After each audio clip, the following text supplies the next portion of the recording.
안녕하세요.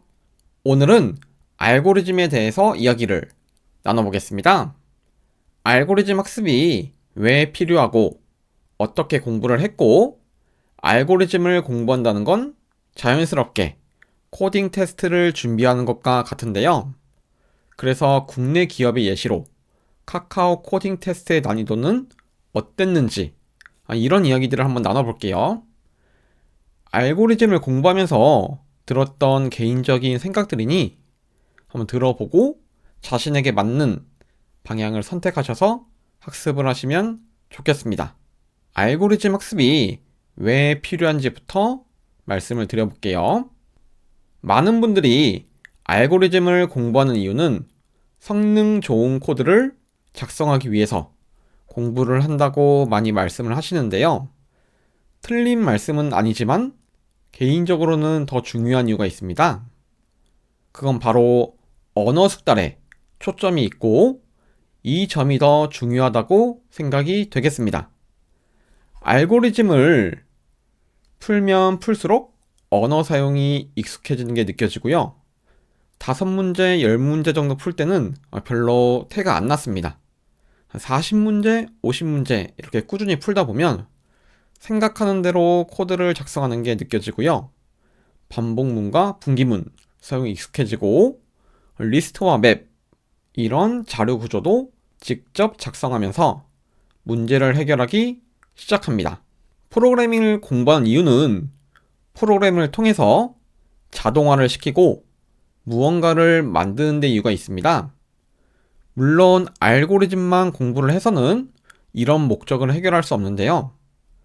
프로젝트를 만들면서 프로그래밍을 공부하는 법과 알고리즘을 통해서 프로그래밍을 공부하는 법은 이 사용하는 근력이 조금은 다릅니다.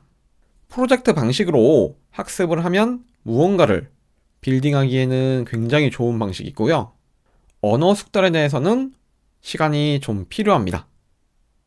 이 언어 숙달 시간을 줄일 수 있는 방법이 바로 알고리즘 학습이라고 생각합니다. 그렇다고 알고리즘만 학습하면 문제풀이를 많이 해도 이 원하는 프로그램을 만들려고 하면 참으로 난감합니다. 이 프로젝트를 만들면서 프로그래밍을 익히고 더불어 알고리즘 학습까지 병행한다면 더 큰 시너지가 발생하겠습니다. 프로그래밍을 처음 접하시고 나는 프로그래밍은 내가 필요한 프로그램을 개발할 정도만 있으면 돼 라고 하신다면 알고리즘 학습은 조금 미루고 프로그래밍의 목적이자 우리의 목표인 무언가를 빌딩하는데 집중하시는 게 더 효과적이겠습니다. 다음으로는 알고리즘 공부가 필요로 하고 코딩 테스트를 준비하시는 분들에게 제가 알고리즘 공부를 어떻게 했는지에 대해서 말씀을 드려볼게요. 처음에는 알고리즘을 공부해야 되겠다 싶어서 동네 도서관으로 갔습니다. 그리고 알고리즘을 검색한 후에 가장 쉬운 책부터 찾아봤습니다. 지금부터 사례로 말씀드릴 책에 대해서는 저자와 관련이 없으며 주관적인 경험과 생각입니다.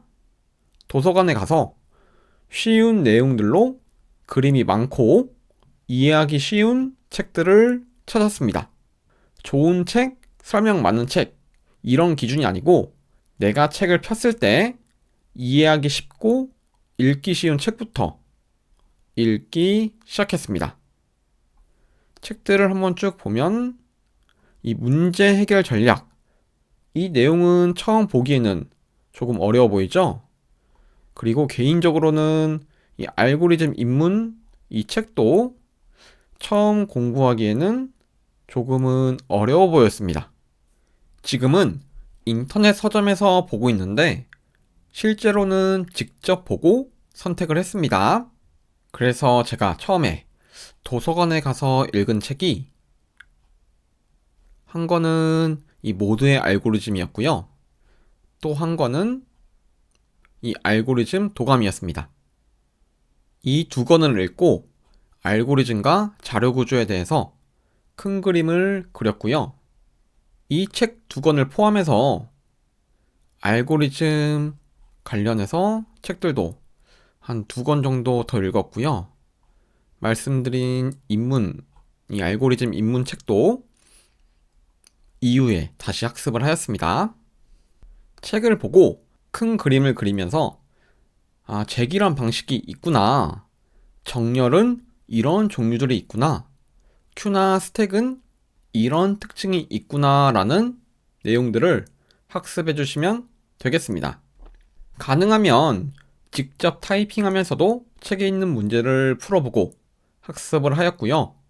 못 푸는 문제로 붙잡고 있으면 안 되니 큰 그림을 그리는데 집중을 해주세요.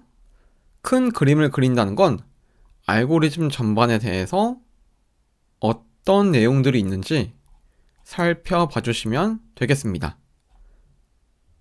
책에 있는 문제를 풀 때도 고민을 30분, 40분 해보고 안 되겠다 싶으면 책에 있는 코드를 보고 다음으로 이해하고 습득하는 것이 더 중요합니다. 핵심은 제가 소개해드린 책이 아니고 이해할 수 있는 자신에게 맞는 쉬운 책을 고르고 큰 그림을 그리는 게 제일 중요합니다. 이렇게 큰 그림을 그리고 아직까지는 실전 문제를 많이 풀지는 않았고요. 다음으로는 실전 문제 풀이를 시작하겠습니다. 국내에서는 백준이라는 사이트가 유명한데 제가 선택한 사이트는 리트코드였습니다. 문제 리스트를 보시게 되면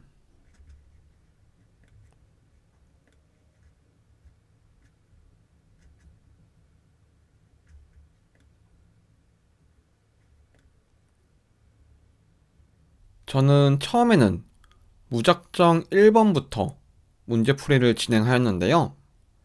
1번부터 풀다 보면 중간중간에 막히는 문제도 많고 코딩 테스트를 준비하신다면 유형별로 문제 풀기에는 이 많은 문제를 다 풀기에는 유형별로 학습하기에는 정말 어렵습니다. 그래서 가이드를 하나 두고자 파이썬 알고리즘 인터뷰라는 책을 구입했고요.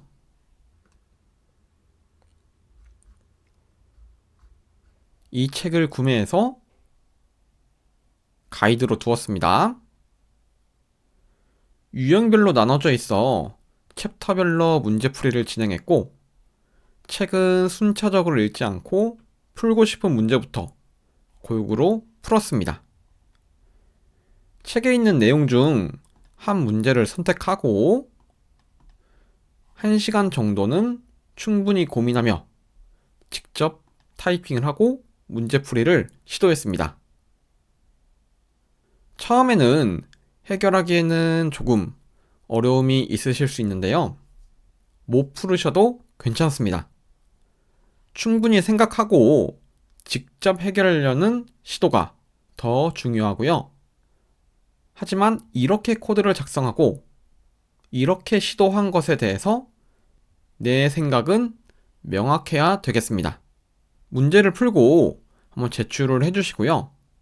문제를 해결하든 못했든 이 디스커스 부분의 게시판에 가서 이 다른 사람이 작성한 코드를 참고하고 학습하면서 생각을 넓혔습니다.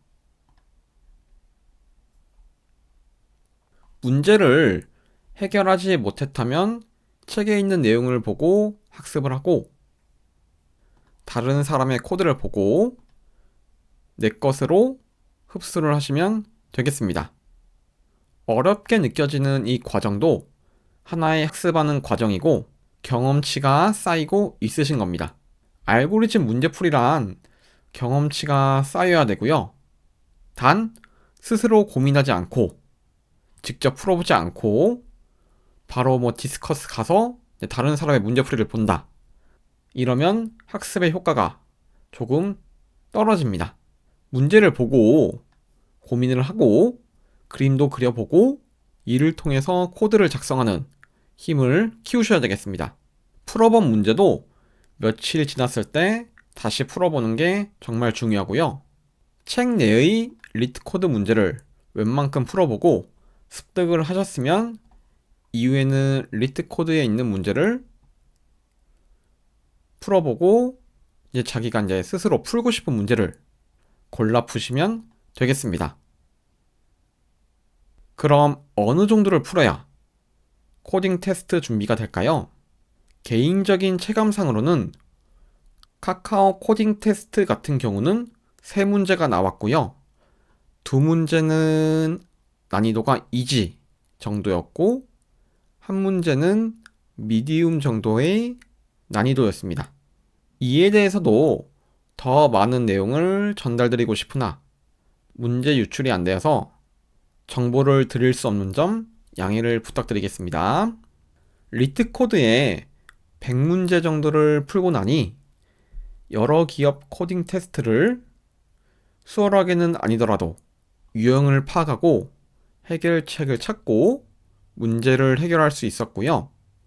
혹시나 나는 아직 준비가 안 됐는데 코딩 테스트 볼 기회가 왔으면 그 기회도 놓치지 않으셨으면 좋겠습니다.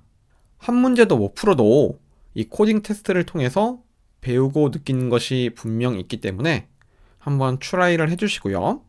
알고리즘에 대한 개인적인 생각과 제가 어떻게 학습을 했는지에 대한 이야기도 한번 나누어 봤습니다. 알고리즘 학습이 필요로 하고 코딩 테스트를 준비하시는 분들에게 조금은 도움이 되셨으면 좋겠습니다. 감사합니다.